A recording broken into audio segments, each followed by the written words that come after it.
After winning the electoral battle at home, Prime Minister Modi has his eye on the world. He's the leader with the largest popular mandate in the world, and that gives Narendra Modi a lot of leeway, both in domestic affairs and foreign policy. It allows the Prime Minister to undertake some ambitious projects that can give India a leadership role in world affairs. Over the weekend, the Prime Minister made one such move. He was on a visit to the Maldives and Sri Lanka. While addressing the Maldivian parliament, he called for a global conference against terrorism. आतंकवाद और radicalisation से निपटना विश्व के नेतृत्व की सबसे खरी कसौटी है। जिस प्रकार विश्व समुदाय ने क्लाइमेट चेंज के खतरे पर सक्रिय रूप से विश्वव्यापी कन्वेंशन और सम्मेलन किए हैं, वैसे आतंकवाद के विषय में क्यों नहीं हो रह सकता।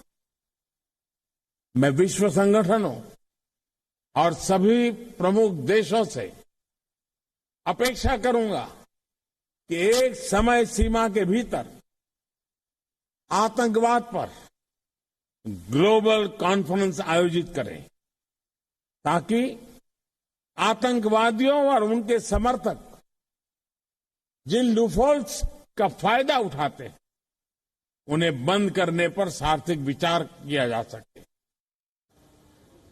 It's a pitch that resonates with the world. Terrorism is a global threat. But countries around the world have been unable to pool their resources to fight against terror. Western-led alliances have been driven by greed and the desire to rule. Efforts led by the United Nations have been toothless, even compromised. The world needs a united front now more than ever, and India is the best place to lead this front.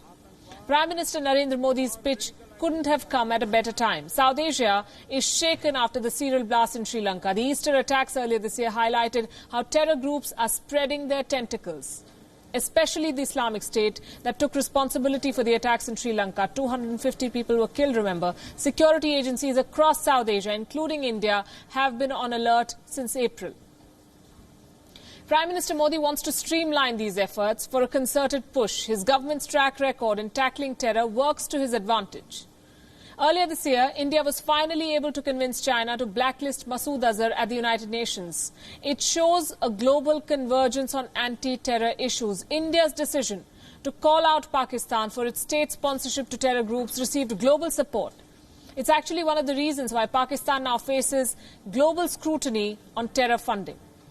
The Prime Minister's latest pitch is already being welcomed by the world. France, for one, was the first to come out and back Mr. Modi's proposal. Listen into what the French Minister of State for Foreign Affairs said today. He's visiting India.